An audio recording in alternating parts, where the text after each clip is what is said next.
अस्सलाम वालेकुम, कैसे हैं आप सब। तो आज हम स्टार्ट करने जा रहे हैं एक्सरसाइज 4E का क्वेश्चन नंबर 11। तो मेरे पास ये थिंक न्यू सिलेबस मैथमेटिक्स की बुक 2 है और उसका ये चैप्टर नंबर 4 चल रहा है।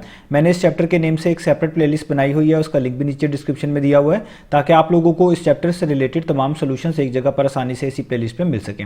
इसके अलावा आपको डिस्क्रिप्शन में मेरे सोशल अकाउंट्स के लिंक यानी मेरी फेसबुक प्रोफाइल, मेरी इंस्टाग्राम प्रोफाइल और मेरा ईमेल आईडी भी मिल जाएगा। आप इन्हीं अकाउंट्स के थ्रू अपने क्वेश्चंस को, सजेशंस को मुझ तक भी पहुंचा सकते हैं। तो आइए स्टार्ट करते हैं क्वेश्चन नंबर 11 को। तो मैं इसकी स्टेटमेंट को रीड करने जा रहा हूं। यहां पे लिखा हुआ है if x square plus Y square is equal to 14, यानी आपको कहा जा रहा है कि अगर x square plus Y square की जो वैल्यू है वो 14 के इक्वल है। आगे लिखा हुआ है and x y is equal to 5 और एक्स वाई की वैल्यू 5 के इक्वल है। और उससे आगे मेंशन्ड है फाइंड द वैल्यू ऑफ, तो आपने वैल्यू फाइंड आउट करके दिखानी है किसकी, 1/2x प्लस 1/2y के होल स्क्वायर की। यानी आपको x square plus Y square की वैल्यू 14 बता दी गई है, एक्स वाई की वैल्यू 5 बता दी गई है और आपसे कहा जा रहा है कि 1/2x प्लस 1/2y के होल स्क्वायर की वैल्यू आपने फाइंड आउट करके दिखानी है। तो स्टेटमेंट बहुत क्लियर है। आइए स्टार्ट करते हैं इसके सोल्यूशन को। तो सबसे पहले हम अपना गिवन डाटा लिखेंगे कि हमें क्या क्या चीज़ गिवन है। तो हमें एक तो ये बताया गया है कि x square plus Y square जो है वो 14 के इक्वल है। उसके बाद हमें यह बताया गया है कि x और y का प्रोडक्ट, जिसको हम एक्स वाई पढ़ रहे हैं, वो 5 के इक्वल है। और जो चीज़ हमने फाइंड आउट करनी है उसको हम यहाँ पे लिखेंगे, ये चीज़ें आप ज़रूर लिखिएगा। टू फाइंड, हमने फाइंड आउट क्या करके दिखाना है, हमने फाइंड आउट करके दिखाना है कि 1/2x प्लस 1/2y का जो ये होल स्क्वायर है इसकी वैल्यू क्या होगी, इसकी वैल्यू हमने फाइंड आउट करके दिखानी है। तो इस एक्सरसाइज में इस जैसे क्वेश्चंस पहले भी मैं आपको करवा चुका हूं। तो मैंने आपको बताया हुआ है कि जब भी आपको ऐसे क्वेश्चंस आए जिसमें आपको कुछ एक्सप्रेशन की वैल्यूज बताई गई हों और कुछ की फाइंड आउट करनी हो, तो आपने अलजेब्रिक आइडेंटिटीज की मदद लेनी है। आपने देखना है कि कौन सी अलजेब्रिक आइडेंटिटी है जो कि आपके इस गिवन डाटा के साथ मैच करती है, जिसमें जो चीज़ें आपको गिवन है वो भी बेस्ट फिट हो सकती हैं और जो चीज़ें आपने फाइंड आउट करनी है वो भी बेस्ट फिट हो सकती हैं। तो आपको कोई ना कोई अलजेब्रिक आइडेंटिटी जब ऐसे मिल जाएगी, उसी की मदद से आपकी जो एक्सप्रेशन है जो कि मिसिंग उसकी वैल्यू है, उसी को आप फाइंड आउट कर पाएंगे। तो हम यहाँ पर जानते हैं, आप ये अलजेब्रिक आइडेंटिटी पढ़ चुके हैं कि a plus B whole square, कोई भी चीज़ जो a plus B whole square की फॉर्म में लिखी हुई हो या कोई भी एक्सप्रेशन जो a plus B whole square की फॉर्म में लिखी हुई हो, वो हमेशा इक्वल होती है किसके, a square plus 2ab plus B square के। अब मैंने यहाँ पर ये अलजेब्रिक आइडेंटिटी क्यों लिखी है, क्योंकि हमने जो चीज़ फाइंड आउट करनी है उसमें जो हमारे पास यहाँ पे एक्सप्रेशन गिवन है वो इस अलजेब्रिक आइडेंटिटी की लेफ्ट साइड से मैच कर रही है। आप देखिए यहाँ पर जो 1/2x लिखा हुआ है, अगर आप इसको समझने के लिए थोड़ी देर के लिए a मान लें, बीच में प्लस का साइन है वो तो वैसे का वैसे ही रहेगा, और 1/2y जो लिखा हुआ है इसको आप b मान लें, तो राउंड ब्रैकेट्स पहले से ही लगी हुई हैं, इधर स्क्वायर भी है, ये भी इधर भी वैसे ही लगा दें, तो ये एक तरह का a plus B whole square ही लिखा हुआ है। तो अगर ये a plus B whole square लिखा हुआ है तो इस अलजेब्रिक आइडेंटिटी की मदद से हम a plus B whole square को कन्वर्ट कर सकते हैं a square plus 2ab plus B square की फॉर्म में। तो अगर मैं इस पूरे होल स्क्वायर की वैल्यू फाइंड आउट करना चाहता हूं, तो मेरे पास ये साफ पता चल रहा है कि ये पूरी की पूरी चीज़ मेरी इस अलजेब्रिक आइडेंटिटी की लेफ्ट साइड से मैच कर रही है। और ये अलजेब्रिक आइडेंटिटी आपको यही बताती है कि कोई भी चीज़ अगर a plus B whole square की फॉर्म में लिखी हुई हो तो आप इसे कन्वर्ट कर सकते हैं a square plus 2ab plus B square की फॉर्म में। तो अगर हमारे पास जो ये 1/2x प्लस 1/2y का होल स्क्वायर लिखा हुआ है, इसको हम a square plus 2ab plus B square की फॉर्म में लिख लें तो हम बड़ी आसानी से अपने गिवन डाटा को भी यूज कर पाएंगे। क्योंकि देखिए यहाँ पे भी दो चीज़ों का सम है, दो वैल्यूज है जिन पे स्क्वायर है उनका सम है, इधर भी दो वैल्यू स्क्वायर है और उनके दरमियान सम आ रहा है, और इधर भी उन्हीं दो वेरिएबल्स जो एक्स और वाई ऊपर यूज हुए हैं उनका प्रोडक्ट है। इस आइडेंटिटी में भी देखें ए और बी का जो यहाँ पे यूज हो रहे हैं उनका प्रोडक्ट है। यानी अगर हम ये वाली अलजेब्रिक आइडेंटिटी को यूज करते हुए इसको एक तरह का एक्सपैंड कर लें, इसके ऊपर जो पार्ट 2 आ रही है इसके मुताबिक इस अलजेब्रिक आइडेंटिटी की लेफ्ट साइड से मैच कर रहा है, तो इसको भी a square plus 2ab plus B square की फॉर्म में लिख लें तो हम बड़ी आसानी से इसकी वैल्यू बता सकते हैं। तो हम यही करने जा रहे हैं। तो हम यहाँ पे लिखेंगे कि 1/2x प्लस 1/2y और इसके ऊपर जो होल स्क्वायर है ये इक्वल होगा। ये किसके इक्वल होगा, इस अलजेब्रिक आइडेंटिटी के मुताबिक कोई भी चीज़ a plus B whole square के इक्वल हो तो ये इक्वल होनी चाहिए a square plus 2ab plus B square के। तो आपने a बोला हुआ है 1/2x को, तो आप लिखेंगे a स्क्वायर, ये आपने कर दिया 1/2x का इस तरीके से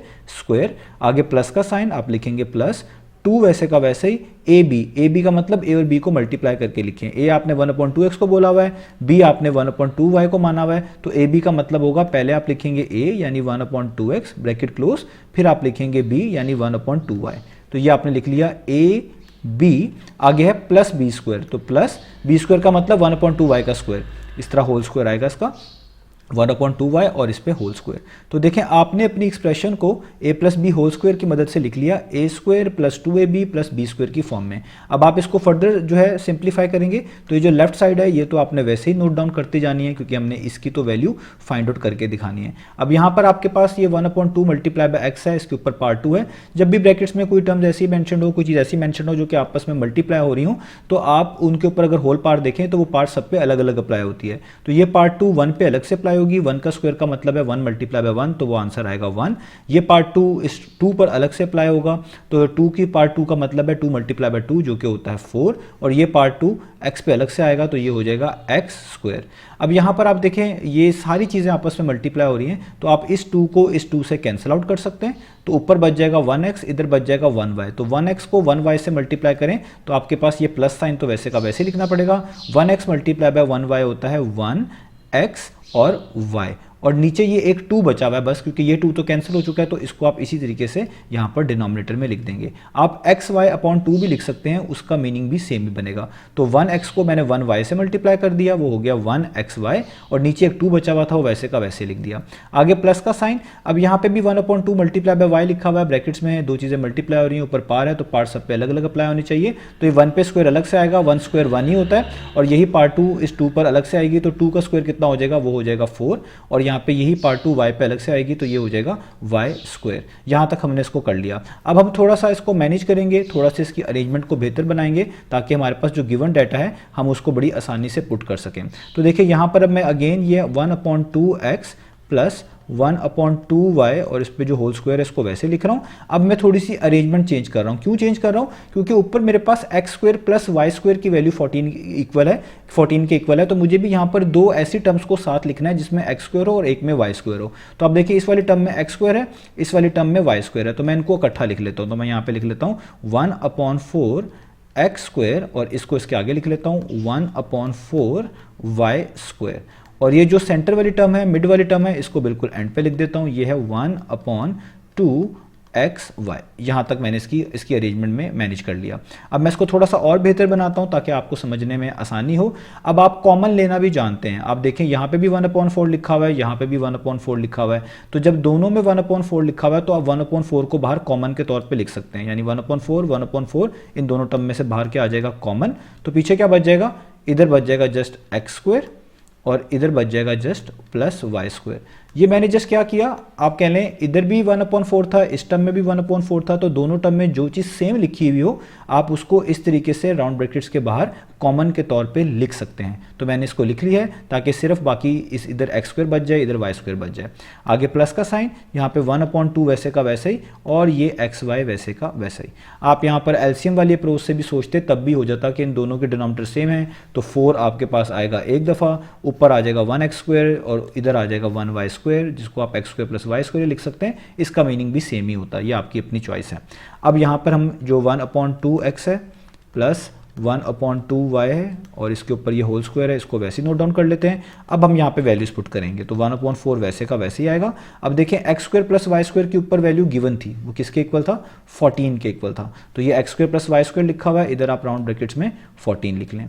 आगे प्लस का साइन, 1/2 वैसे का वैसे ही, इधर एक्स वाई की वैल्यू भी देखिए ऊपर गिवन थी, एक्स वाई किसके इक्वल था, 5 के इक्वल था, तो यहाँ पर हम किसकी वैल्यू यूज़ करेंगे, एक्स वाई की, ये मैंने पुट कर दी 5।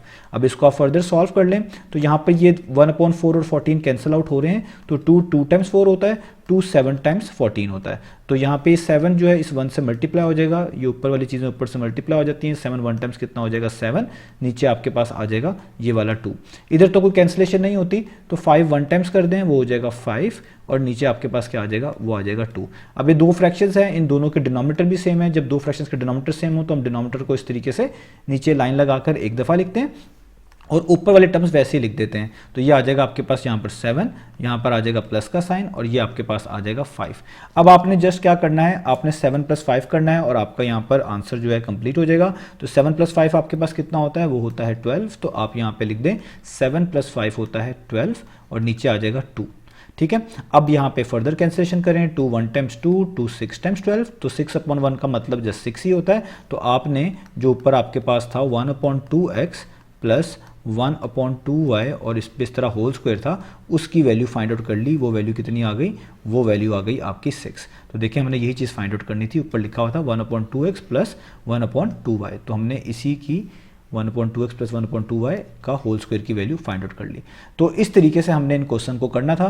तो आपको आइडेंटिटीज़ जो है वो लाजमी आनी चाहिए, आप आइडेंटिटीज़ की मदद से ही इनको सॉल्व कर पाएंगे। जितनी अच्छी आपको आइडेंटिटीज़ समझ आई होंगी, आप उतनी अच्छी तरीके से इनको पहचान पाएंगे और बड़ी आसानी से इन क्वेश्चन को कर पाएंगे। तो उम्मीद है आपको इस क्वेश्चन का सोल्यूशन समझ आया होगा। इंशाल्लाह नेक्स्ट वीडियो से मिलेंगे बाकी सोल्यूशंस के साथ।